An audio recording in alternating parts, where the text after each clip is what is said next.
حضور صلی اللہ علیہ وسلم نے نا فجر کی نماز پڑھائی، فجر کی، اور حضور فجر کی نماز پڑھا کے فرمانے لگے بھئی کسی بندے نے روزہ رکھا ہوا ہے آج؟ حضرت عمر کہتے ہیں رات کو میرا ارادہ تھا رکھوں، پر سویرے پھر میں نے گرا دیا، نہیں رکھا۔ حضور نے دوسری دفعہ پوچھا بھئی کسی نے روزہ رکھا ہے؟ تو حضرت صدیق کے اوپر نے ہاتھ کھڑا کیا، عرض کی یا رسول اللہ میں نے رکھا ہوا ہے۔ آپ حکم نہ دیتے تو نہ بتاتا، پر روزہ رکھنا بھی آپ نے توجہ دلائی ہے تو حکم بھی آپ کا بتاؤ تو بتا دیا ہے۔ حضرت عمر کہتے ہیں حضور نے فجر کی نماز پڑھائی، فجر کی۔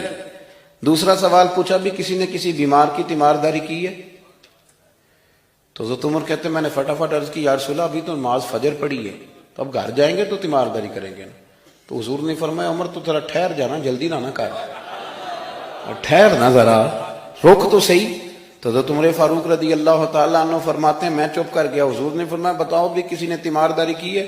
تو صدیق اکبر نے ہاتھ کھڑا کیا، عرض کی یا رسول اللہ عبد الرحمن بن عوف رضی اللہ تعالیٰ عنہ 2-3 دن سے نماز پڑھنے نہیں آ رہے تھے، رات میں نے پتہ کرایا تو پتہ چلا بیمار ہے، اور حضور مجھے یہ بھی پتہ ہے وہ میرا یار ہے، مجھے پتہ ہے رات کو جلدی سوچا پر تہجد میں ضرور اٹھتا ہے، تو حضور میں بھی ذرا فجر کا وقت جلدی اٹھا ہوں تو فجر میں آنے سے پہلے عبد الرحمن ابن عوف کی تیمارداری کر کے آیا ہوں۔ حضرت عمر کہتے ہیں میں نہ ہلکا ہلکا ڈھیلا پڑ گیا۔ حضور نے تیسرا سوال پوچھا، فرمایا کسی نے کسی مسکین کو کھانا کھلایا؟ کھانا کھلایا کسی مسکین کو؟ حضرت سیدنا عمر فاروق کہتے ہیں میں نے پھر عرض کی، میں نے کہا یا رسول اللہ ابھی تو فجر پڑی ہے، گھر جائیں گے کوئی چیز لیں گے تو کھانا کھلائیں گے۔ تو حضور پھر مسکرائے، فرمایا عمر تو ذرا ٹھہر نہیں جاتا، ذرا ٹھہر نہ، ذرا نظارہ تو کرنا، گویا یہ شان صدیق اکبر کا جلسہ ہو رہا، ٹھہرنا۔ حضور نے پھر پوچھا بھی کسی نے کسی مسکین کو کھانا کھلایا ہے؟ تو حضرت عمر کہتے ہیں لوگ سارے دائیں بائیں دیکھ رہے تھے اور میں چپ کے ابو بکر کو دیکھ رہا تھا، کہ مجھے پتا تھا کہ بولنا اسی نہیں ہے، اور دل میرا کر رہا تھا کہ کہہ دوں دیو جناب جواب، دل میرا کر رہا تھا۔ وہ سمجھ گئے تھے کہ سونا راضی کن کاموں میں ہو، بس یہ نقطہ انہوں نے پا لیا تھا۔ حضور نے فرمایا بتاؤ کسی مسکین کو روٹی کھلائی ہے؟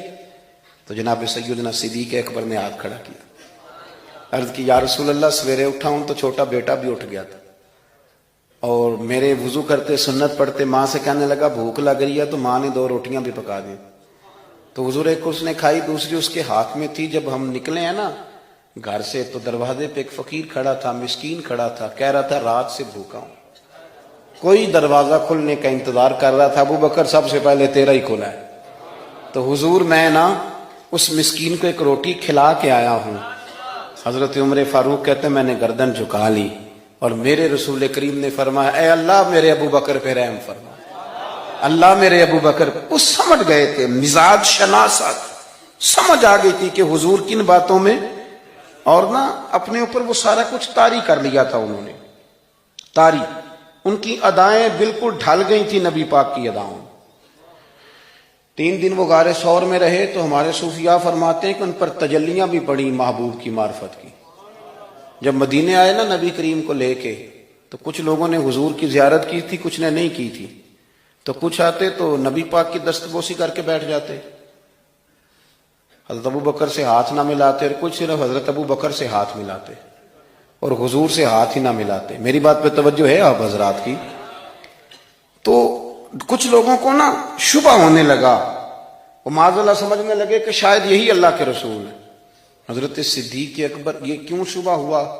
تو ہمارے محدثین فرماتے ہیں کہ ابو بکر صدیق بولتے بھی اس طرح تھے جو میرے نبی پاک کا طریقہ، بیٹھتے بھی اس طرح تھے جو رسول پاک کا طریقہ۔ کہتے ہیں انہوں نے امامہ باندھا ہوا تھا تو جو امامے کا پیچ حضور کا ڈھیلا رہ گیا تھا ان کا بھی ڈھیلا رہ گیا تھا، اس طرح اپنے آپ کو مزاج میں ڈھالا تھا، تو من شدی من تو شدم، میں اس طرح ڈھالا تھا مزاج میں، اس طرح کہ کوئی فرق ہی نہیں نظر آتا تھا۔ وہ کہتے ہیں جب حضرت ابو بکر صدیق نے دیکھا نا کہ لوگوں کو تو شک ہو رہا ہے، کوئی میرے ساتھ ہاتھ ملا کے بیٹھ جاتے، تو حضرت صدیق اکبر نے کہا کوئی ایسا کام کرنا چاہیے کہ پتہ چلے آقا کون ہے غلام کون ہے۔ اٹھے، کندھوں پہ چادر تھی، وہ اتار کے نا تو حضور پہ سایہ کر دیا، لوگوں کو پتہ چل گیا کہ سایہ کرنے والا کوئی غلام ہے، اور جس پر سایہ کیا جا رہا ہے وہ آقا ہے۔ کیا خوبصورت نقطہ لکھا ہے مفسرین نے، شارحین فرماتے ہیں تھوڑی دیر کے لیے، تھوڑی دیر کے لیے، تھوڑی دیر کے لیے حضرت ابوبکر صدیق نے حضور کے سر انور پر اپنی چادر کا سایہ کیا تھا۔ اللہ کے رسول نے احسان کا بدلہ یہ دیا، نیکی کا بدلہ یہ دیا کہ قیامت تک ان کی قبر پر اپنے گنبد کا سایہ فرما دیا، قیامت تک گنبد کا سایہ کر دیا۔